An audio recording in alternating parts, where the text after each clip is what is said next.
Hello, everybody, and welcome to the Tesla Life number 169. Here we are, deep into September, the 30th, already the end of the month.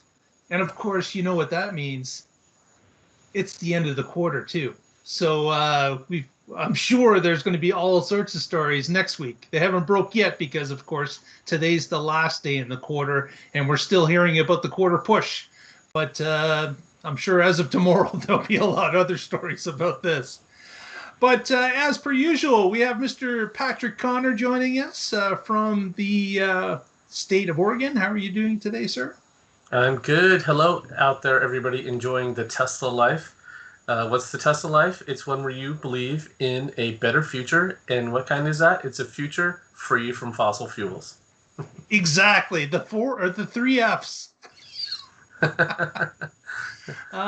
Fantastic. And also, of course, with us tonight is Mr. Casey Green from the DC area. How are you today, sir? Doing quite well. It's also International Podcast Day. And if your local service center happened to catch the Elon tweet, which they didn't, you can help deliver some of these crusher cars at the last moment. Exactly. The day I picked up my car was one of those days, and they hadn't read Elon's tweets, and they basically all they did was just move my car up so I would leave, because they were afraid of the liability of the free labor. Yes, that's something, isn't it? That Elon is quick to accept help, but the individual locations sometimes have no idea that anything was supposed to happen. Well, I like that the managers are looking out for their people, but it would be nice if they had like a bulletin board with Elon's tweets streaming on by. And so instead of picking up my car at 11, they're like, hey, it's 9:30. Would you like your car now?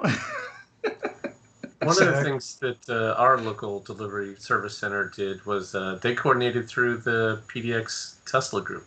Yeah. So we had someone from the group, and so they gave us, here's the stuff that we want you to do after people get their cars, and then we were self-organized to handle all of that. And that way it wasn't a burden on them, and they still had their car deliveries, but then afterwards all the Q&A that new owners are going to have, we're right there and able to help them. Although it's a little different. That was all pre-COVID, so yes, it's a little different now. Yep, it is. Yeah. As many things. Some of them still did it, even after that initial time and before today. And so they, like yours, they already had a system in place. But I imagine that some of the other smaller stores might not have been ready for that again. Exactly. Yeah.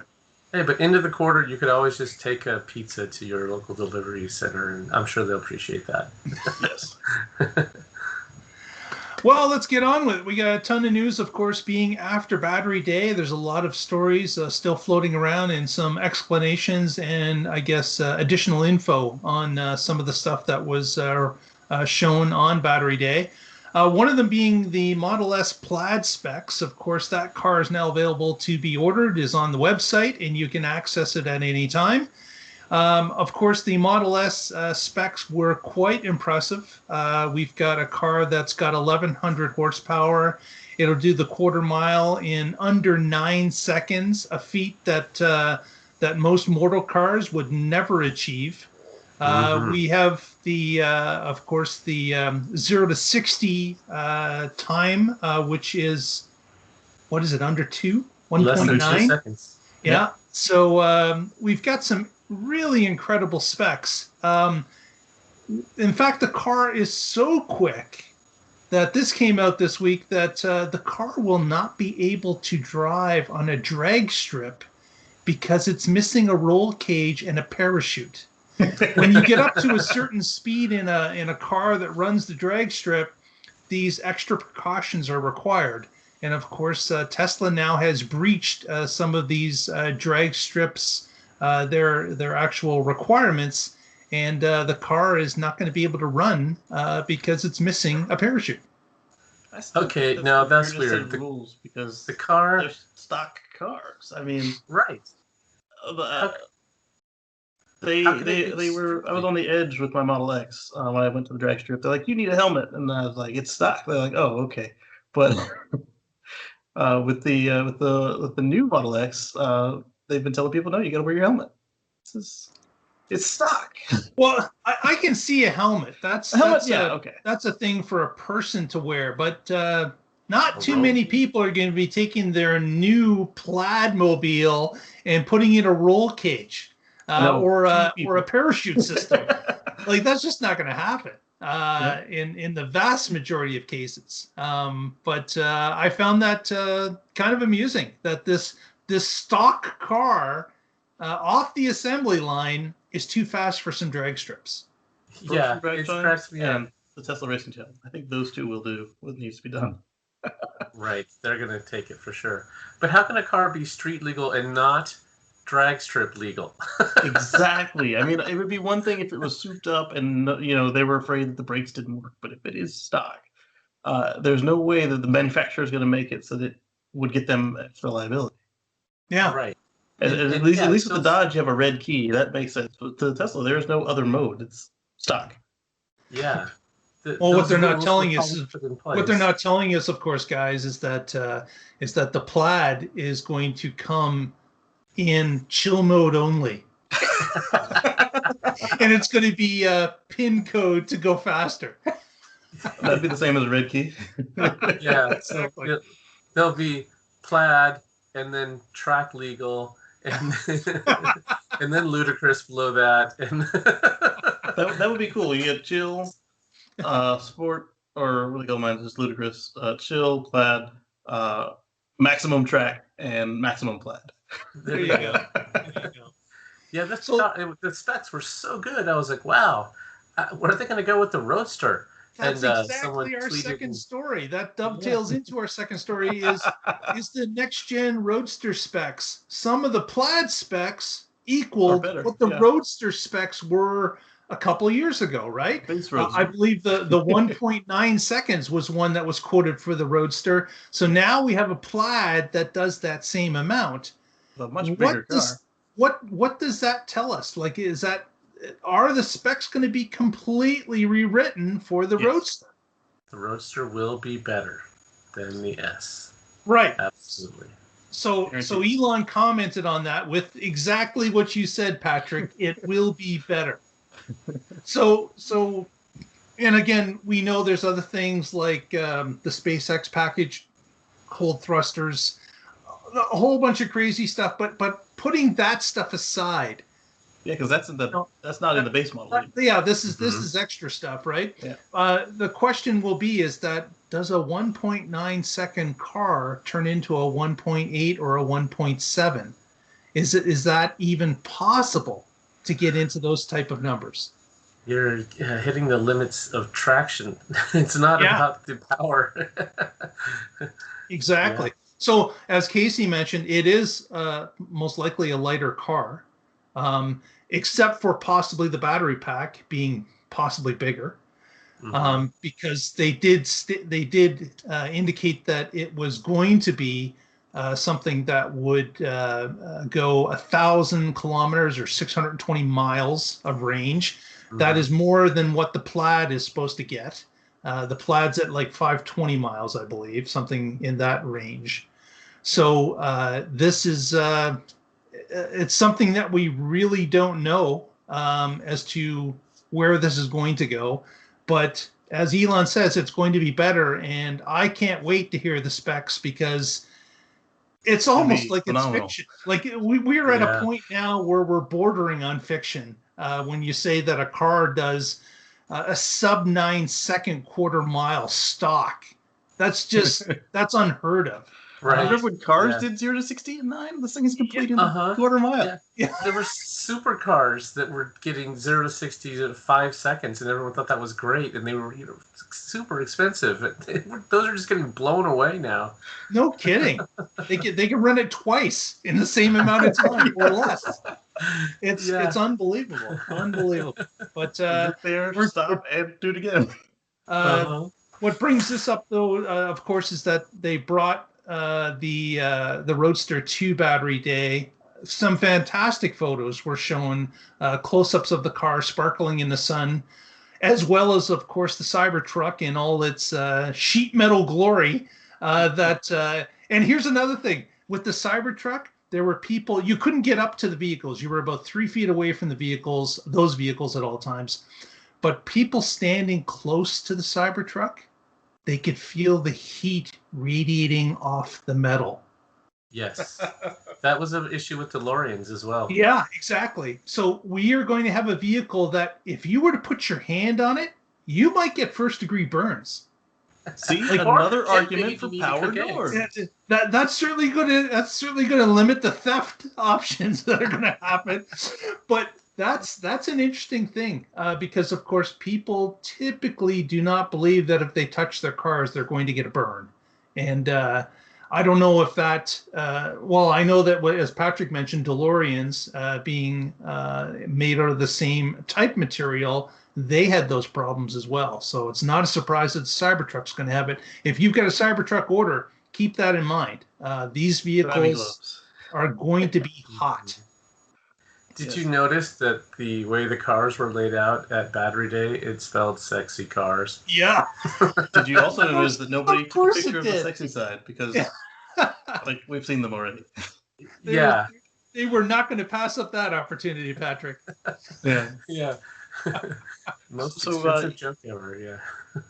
So Casey's going to talk a little bit about about the Model Y, right? Yeah, while we're talking about performance, let's stick to the theme. So the Model Y is got a performance boost available for purchase today for $2,000 or local equivalent. You can get a half a second off your 0 to 60 time.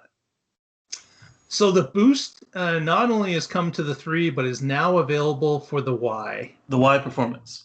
The Y Performance. Yes. Okay. Yeah. So the 3 had the option of if it was just all-wheel drive, right? The boost was available for that. But only for the Performance Y, the boost is available. Yep. I wonder if that will change. Yeah. Or if it will only reside on the Performance vehicle. There'll probably be another one later. But I saw a lot of people complaining, $2,000 for half a second. But how much would you have to spend on a fossil car to get that? Mm-hmm. I imagine probably about $5,000 to $8,000 if you do it right. I mean, obviously you can do it such that your warranty is going to be void and your car will blow up a little early. Just inject some nitro. Another thing Elon admitted around this time was that the center lock wheels on the Roadster are going to be in production. Yeah. Yes. So it, like Formula One cars it's going to have one big wheel lock nut. So you won't be putting winters on yourself at home. Most likely. Talk about some really specialized tools. Oh man, yeah, definitely. And having to know the torque setting and everything on a single lug nut tire change is going to be critical. So you're probably going to have to leave it to the experts. But then again, you are buying a $200,000 plus car, so some of these things were expected to happen. I've got a video if you don't have a center lock nut on a regular Tesla. Check it out on my channel about how to do your Tesla wheels, tires, and lug nuts. Good segue. Excellent. Well, with that, Patrick's got a story for us about some Cybertrucks and where they're going to park. Oh, yeah. Like you said, they get hot. So if you're going to park them, try to park them in the shade. Yeah. So this is a story from Teslarati, and the Pasadena Water and Power Department has released some plans for electric vehicle charging, and this location is going to have 20 Tesla charging spots, and it's also going to have some, they just said DC fast charge, which I assume is SAE, and as well as 20 or so level 2 charging spots. But the interesting part was that some of these spots were specifically wider and potentially designated as CyberTruck parking spots, because that is a big machine, and you're not going to be able to fit it in just any old parking spot. So giving a little extra width and length is probably a good thing if you don't want people crowding over and taking up 2 spots. So they're starting to roll out, and that's great that all these new locations are going to start accommodating that. But What about all the existing ones? Does this mean we're going to get a couple more spots in a lot of the existing locations? I wouldn't mind that. That would be kind of cool. And then when we were talking about this story earlier, Casey, you had a comment you wanted to throw in there. Yeah, I mean, it looks like these are not set up for towing. And so we had a nice discussion about the nose-in spots that the existing stalls that are designed for Model X's towing a trailer, Model S, Model X with a bike rack. And then we talked about all the various configurations we've seen of the supercharger stalls. We've got the ones where they're all pull-ins, but they're super narrow, like in the Savannah Airport and Laurel, Maryland. Those are loads of fun in the Model S and even worse in the Model X. The Model 3 seems to get in there just fine.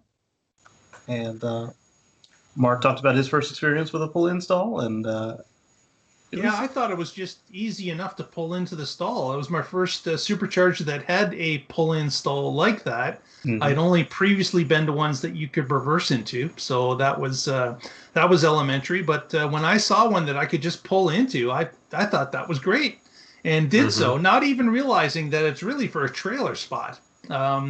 Luckily for me, there was no one there but me for the period I was charging, and of course, no trailer showed up. So, but that's kind of interesting that there are these different formats available, and Tesla continues to put them up.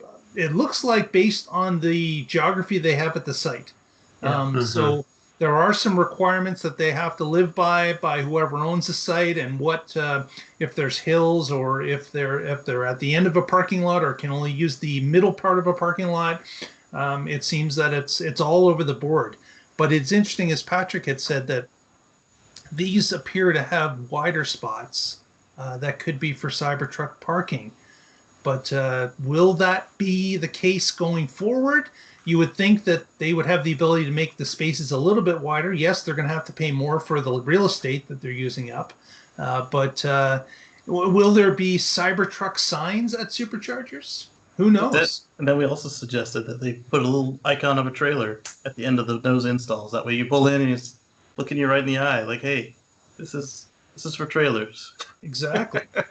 Yeah, so, because right now, Model X, you can get a tow package with that, and people are using that to pull campers and go on adventures. And with the Cybertruck, a lot of them are going to be work vehicles. They're going to have trailers that are pulling tractors or lawnmowers or equipment or who knows what. And pull-through spots where you can have a trailer where you're not blocking the people's driving access is going to be important. Or even worse, some of the people who want to charge, you don't want to take your camper off and unhook it and hook it back up. That's a lot of work to do just to stop for 20-minute charge. So they'll end up taking 3 or 4 spots. And if there's nobody else there, that's not a problem. But if there are people waiting, that's definitely a problem. And depending on what part of the world you're in, some of those supercharger stations are really active. So a pull-through spot is going to become even more important as the Cybertrucks get more popular. And I'm putting in some photos of my experience towing with the Model X in the chat so that Mark can share them with the group to explain to you why being able to tow with the Model X is kind of important. Yeah, I haven't got them in the chat yet. Let me hit send. Okay. That's my problem. There we go. Yeah, so that is at a pull-in spot. And then I've got an example of what happens at a non-pull-in spot. As soon as I find it. I've got a lovely picture of what happens. Why it might be important that the Cybertruck is getting its own spots. This is not a Cybertruck, but you can... That looks like a fairly beefy trailer you were pulling there. It's the max size, baby. 5,000 pounds. Look at that X. That looks a little different. That's the bucket X, I guess. No, that's the stand-in for the Cybertruck. Yeah, that's the picture I'm thinking of. I never really thought about the difference between a pull-in spot versus a pull-through spot, and your example there makes it quite clear. Yeah. And then one more right here. The one I was thinking of, I put on my Instagram where I had a bunch of cars at the same exact station, and they. Oh, you're not sharing screen anymore, aren't you? Oh, let me see. So I had a bunch of them where. Are you guys seeing this now, or is it not sharing? It's not sharing screen right now. Okay. And so at this very same station as Lumberton, Carolina, we actually arrived, and it was pretty full.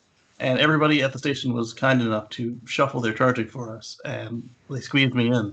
But this particular day that we went back, we were the only ones there. So that's a regular nose-in spot, but not a pull-through. Mm-hmm. And then this is what happens with something like the CyberTruck, where just somebody who's being careless. Don't get mad at him, because there was a hurricane for that, and they were doing that thing where they come from Canada and Florida to help everybody out with the power. Mm. But the directly across the driveway was a Golden Corral that they would have been no, sorry, not Golden Corral, Cracker Barrel, where they would have been very happy to let the bucket trucks park. And then this very same station, it doesn't offer any pull install. So so you had to just park sideways along. Yeah. Right.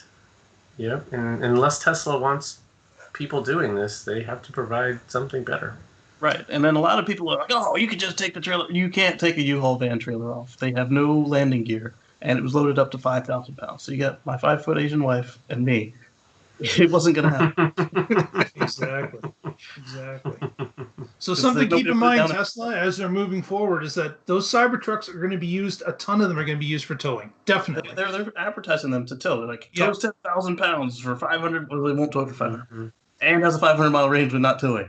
So you're gonna have Cybertrucks, and you're gonna have to do something with the trailers. Right. It's, not everybody can take them. I mean, it's not a matter of laziness. Sometimes it is, like if it's a boat or if it's got a foot landing gear, but sometimes there's no provision to remove it.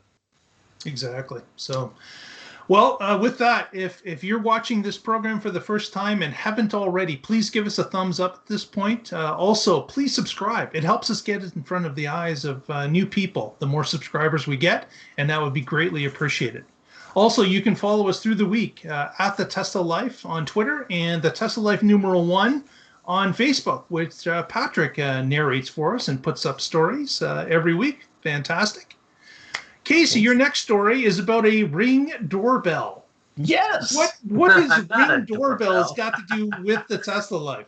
So, Ring came out with a smattering of new products last week.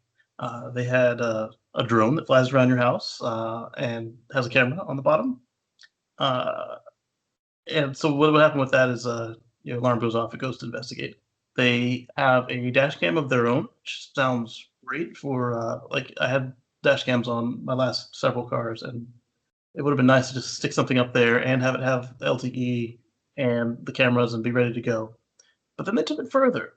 They said, well, you don't need another camera on your Tesla, right? Mm-hmm. Tesla has an API, right? So they're just going to stick a module in, and it will record your SentryMode and transmit your SentryMode, and it has its own LTE connection, and it uses the Tesla API, so it can tell you if the doors are open, you can lock the car. Some of the features are a little overlapping with the Tesla app, so I'm hoping that perhaps it'll show up in the Tesla app, and you can just like look at your SentryMode footage. But the fact that it's got its own LTE connection is awesome, because if you get that little reminder from your car, hey, SentryMode is active and alarming right now, do you want to run out, see why the car is alarming? It could be dangerous. And so you can look on just like you can with your Ring doorbell and say, it's a guy with a gun. Let me bring my gun. I'll stay here. Right. Let me stay, or let me bring my gun to go investigate. But if you see it's like it's just a cat walking by, and I don't need to go walking by, I don't need to waste my time, or it's some guy busted your window and trying to steal your work bag, which you probably shouldn't have left in the car, but he shouldn't be stealing it either. So now you know that you better go catch it. So just like having a Ring doorbell, but for your car. So it enables the ability to, is it actually using your device in the car to show you, or is it sending it through a connection to view?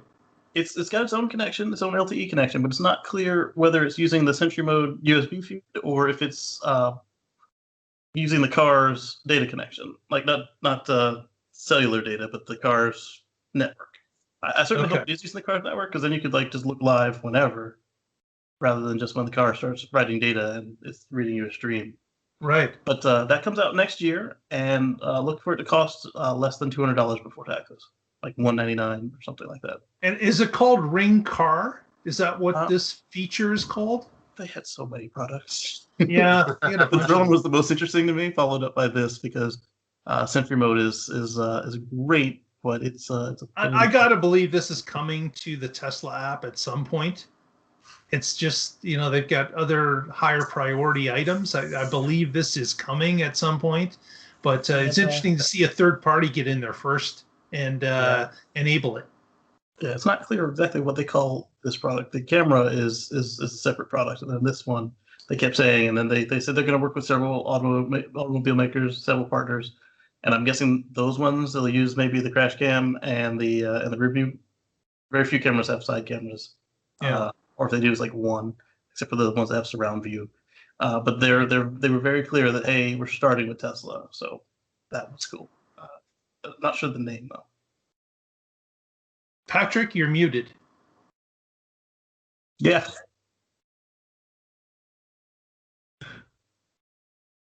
Nope. You're still muted. You might be muted on the other microphone. It took a switch on you. You're very quiet now. Extremely quiet. Nothing. Nothing. Again.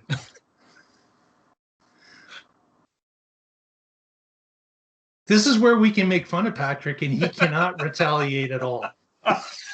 We were bigger than that. All right, can you hear me now? There we go. Okay. So, Casey, you mentioned the price, but if this has its own LTE connection, there's going to be some monthly connection fee, service fee, and that comes along with it. Also intrigued me, and I really hope that it works this way. Currently, if you have more than one Ring product and you're paying the $100 a year subscription, every other service they offer you is already included. So if you have the cameras, then your alarm is free with monitoring. If you already have the alarm with monitoring, then your camera feed is free. So why would this be any different? I mean, I see plenty of reasons for it to be different, but the alarm has already got a cellular backup connection. If you've got the monitoring, it turns on and it just works. So hopefully this is an extension of the alarm. So yeah, if you're already in the Ring ecosystem, this makes a lot of sense to add to your Tesla. Yes. And if you're not, well, then maybe you need to look at, is this worth it? Or can I just, like Mark said, wait until Tesla adds something like this? And unless you have the premium connectivity for life option, then you are paying whatever it is, $10 a month for connectivity for your Tesla. Maybe this would be included, or maybe it'll be yet now you have to pay $15 a month instead of $10 or something if you want this. Who knows? It'll be interesting to see how it rolls out. Yeah, absolutely. Yeah, maybe Tesla buys this portion of the company from Ring. Who knows? Because Bezos and Musk are such good friends. They don't have to be friends to like money. This is true. Tesla's a roll your own. They won't buy it from anybody. That's true. That's true. Well, they bought several companies so far. That's true. They're not afraid to buy, but it has to be within their wheelhouse, I think. Yeah. Let's move across to Europe. Talk a little bit about Giga Berlin. They recently had to, in case he's going to swim it, that's okay. But we found out that Tesla was going to have a meeting, an open meeting with some people that were a little bit upset with them about the speed, about their plans on water usage, about trees, about some other environmental things that have been going on at the construction site. And one of the big problems, apparently, has been groundwater. How much a factory is going to use over the period of months and years. The city, the town, the region that Giga Berlin sits in, of course, they have standards when a new business comes in as to how much they can use. Tesla was within those limits when they started the build. And then the region reassessed. They looked at, okay, we didn't expect to land such a big fish such as Tesla to put in such a large factory. What happens with the spin-off industries that are probably going to be coming to set up to feed Tesla, to give them supplies? What's that going to do to our water table? And what they did is they they reassessed the amounts and indicated that probably they would like Tesla to use less. So Tesla put together a plan for this meeting, and they actually presented it to the group. And to the group's surprise, Tesla was able to dramatically reduce the amount of water they're going to be using per year. And they signed off on it that would be the amount they would use. So the town, the region, I'm not sure what it is in Germany, but the governing body that's looking at this, were quite happy that Tesla was able to get to the water usage point that they have agreed upon. And that was apparently the largest hurdle that Tesla faced in this meeting. There were some other things that came up, as mentioned, planting of trees. There was mention of species of bats. All the little things were out there as well, but it was good to see that at least on the biggest issue that they were able to overcome that quite quickly. The others were not as prominent as the water usage, but they will be addressed as well as time goes along. So they got over the big one, and that allows them to continue construction at the pace that they're at, which is fantastic. It's not going to stop them from meeting their timelines. Conveniently, they just unveiled a new process that doesn't use any water for the lithium or any water for the for the electrodes. Right, that was part of Battery Day. So Yeah. so water usage was reduced dramatically according to the Battery Day presentation. Mm-hmm. By the time this building is done, they will probably be ready to put in prototype 1 and prototype 2 line. And why not put them in Berlin as it finishes up? Unless Austin beats it there. Exactly. Patrick's got our next story about Waypoints, finally. Right. Yeah. So if you are planning a trip in your Tesla, one of the things that's really nice is you can just go in there and put in the destination, and it'll tell you where you need to stop along the way and how much charge you'll have when you arrive, and if you would be able to do a round trip without charging, and how much you'd have when you get home. And that's all great. But if you have a more complicated driving plan and you want to go to A, B, and C, and then home, well, that's really hard to figure out in the Tesla. So instead, what I've been doing is using something like a better route planner, and that you can put in waypoints and figure out all this stuff. But with that, you have to set up an account and tell it what vehicle you have and all these other things that you don't have to do when you're just in your own car. So people on Twitter, Tesla owners, have been asking Musk for waypoint support in the nav system. And one of his funniest replies was December 26th of 2019, where someone asked for it, and his reply was simply, no. But persistence pays off. Tesla Owners Online asked more recently, September 20th, please let Elon know that we want waypoints. And Musk's reply this time was, fine, we'll do it already. And so we're going to get waypoints at some software update in the near future, and that'll be great. I'm sorry about a route planner. I won't be using you as often, but this is really nice because you need to know if you're going to make a stop along the way, or if you have to take some detour, if you're going to be able to get to where you need to go, and if there's charging on the way. And now you'll be able to do that right there in the car. Yeah, and that's people have been asking this forever. Ever since the first nav system came out. That was probably the second question that came out of people's mouths, outside of how do I access it, was the next one, where's the waypoints? Right. Because it's extremely popular to have that ability to, as Patrick said, if you go off the beaten path and want to get back on it, do you have enough juice to get back? And that is not readily available if you do not have waypoints. Right. You know, what if you have an itinerary? Now you have to start something like a better route planner or keep it all up here. And as we've seen, people end up with the flatbed. And yeah.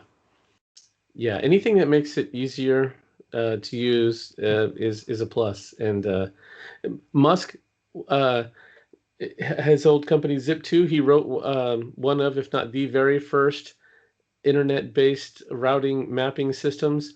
So it's very possible. There's no reason they shouldn't have had this a long time ago. If I'm not mistaken, it had not just waypoints, it also had a reverse route function. Yes, it did, because his mom asked him to put that in, so he did. Yes. That's a great story.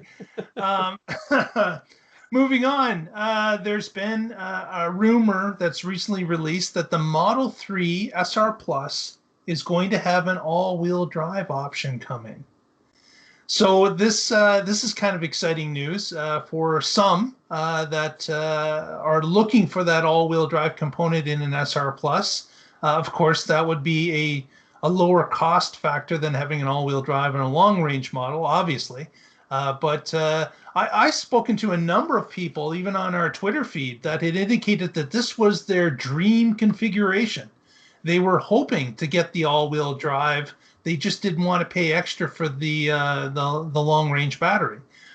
So this apparently is being spooled up at the Fremont factory, which is another surprise because it seemed previously that new iterations to the Model 3 have been always happening at Shanghai first, and then possible rollouts from that point. But there is some sort of inside leak that someone is saying that Fremont is getting ready to roll this out. Again, this is a rumor. It's not confirmed. Tesla does not confirm these type of rumors. Tesla just rolls this stuff out and puts it on their webpage, and then we know the next day. So it is interesting that if this is going to happen, but there's a few people that are certainly waiting for this configuration. And again, more choice is better as far as I'm concerned. No, so police department can make great use of this. Exactly. Yeah. And there's certain areas where all-wheel drive is just really nice to have.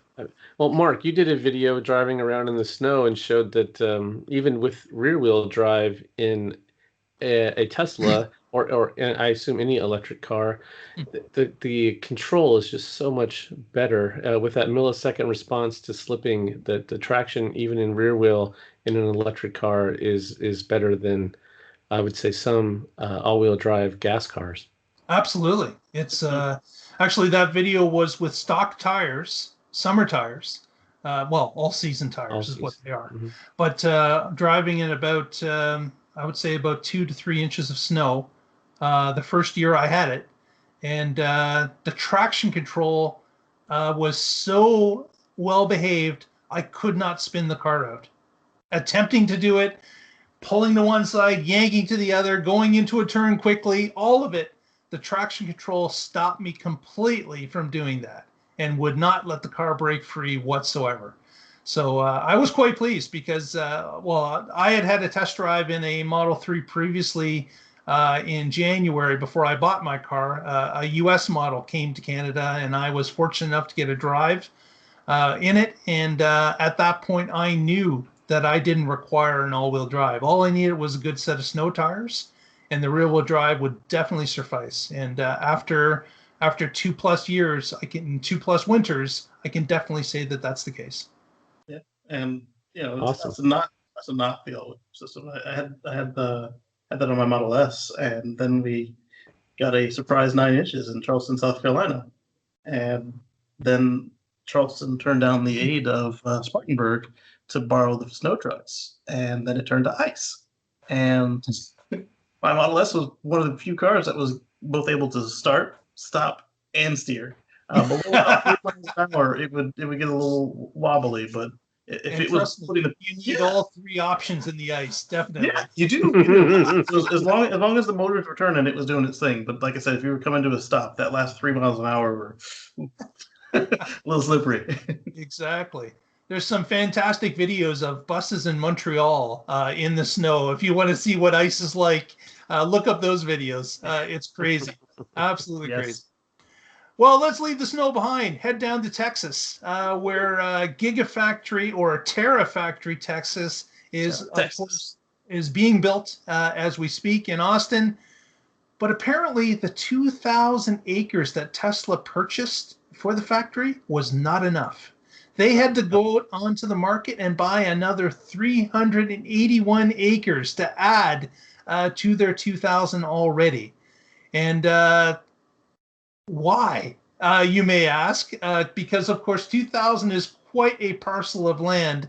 And Tesla has plans, a lot of plans, to build a lot of buildings there over time.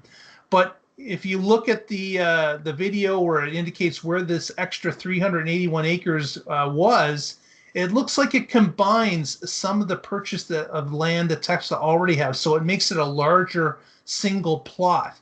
And it also accesses a number of local and highways in the area, a couple. It gives them more freeway and road access points, apparently, as well. So that was part of the reason. Also, Tesla is eyeing another piece of property just around the same area for another 150 or so acres, too.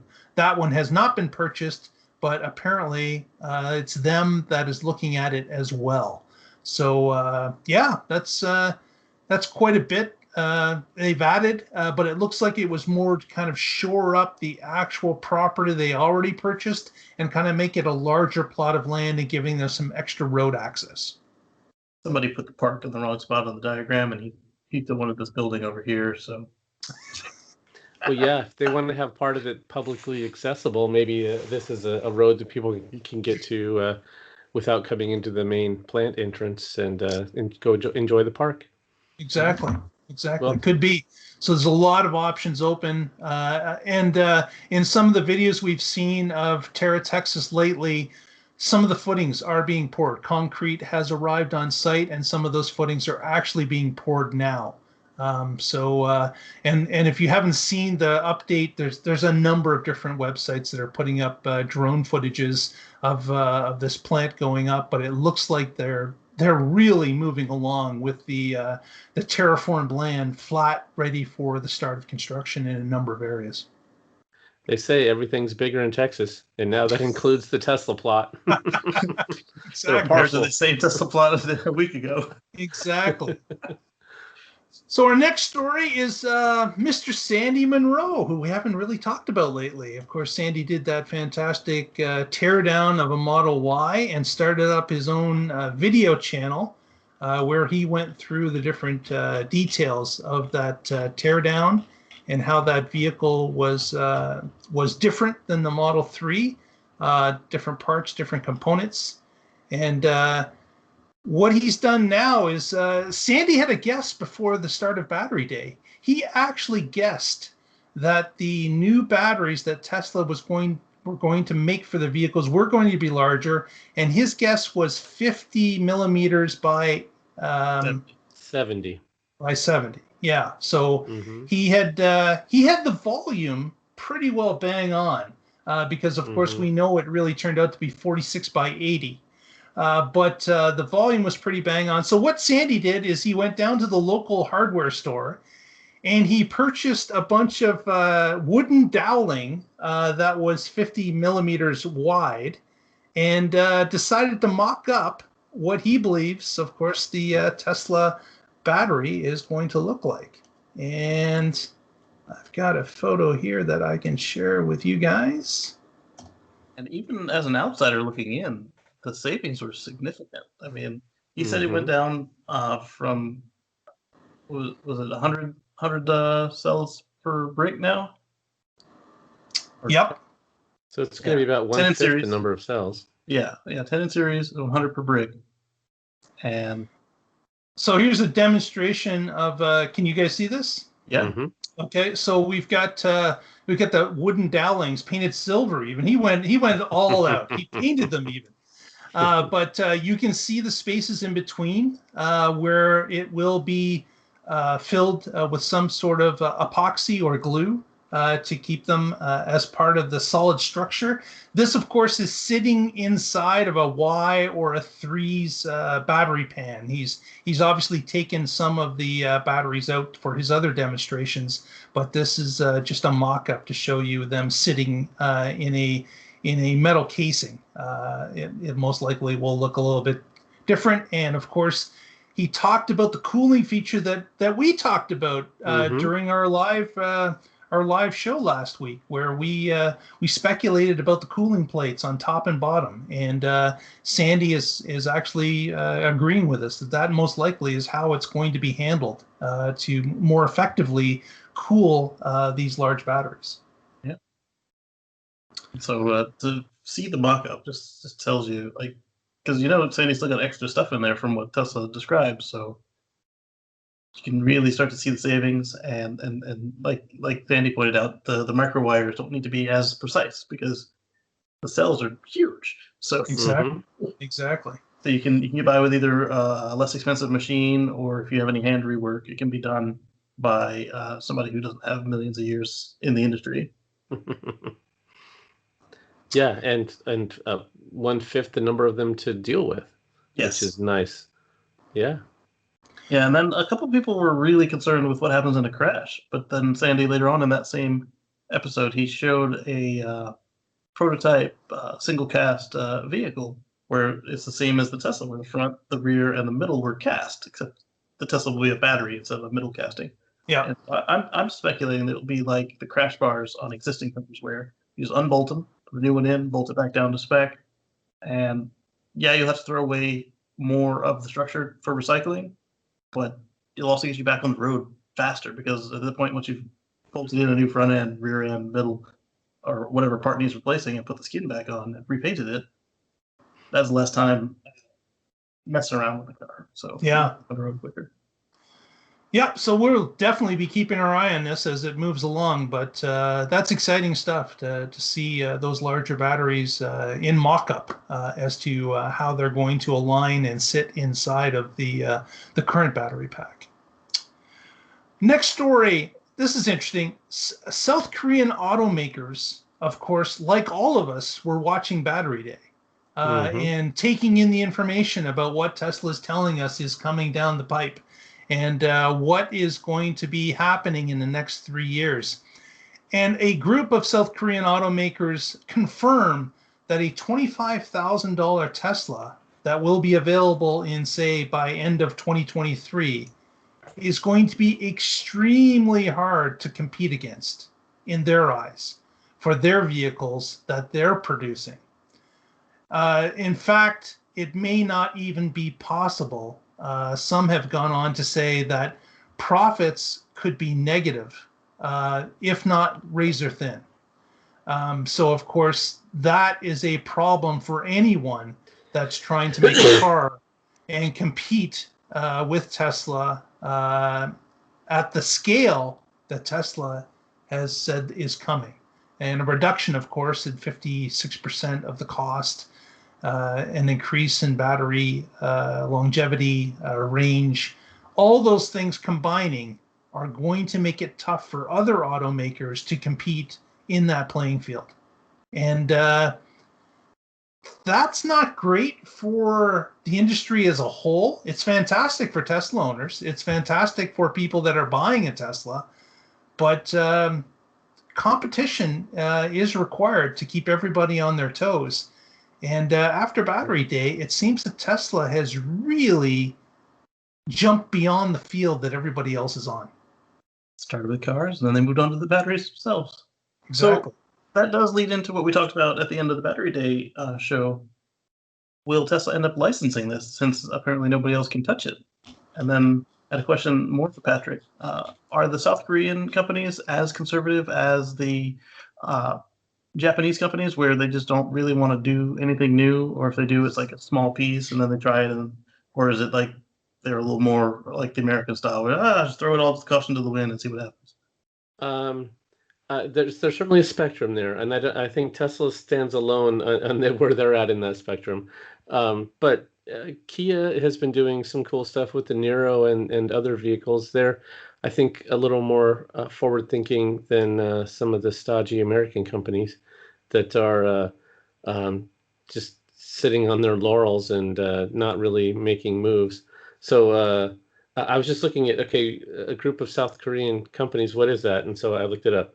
Hyundai Motors, Kia, SsangYong Motors, General Motors Korea, Renault, Samsung Motors, which I didn't even know that Samsung was doing that with Renault. Yeah, so Tata, Asia Motors.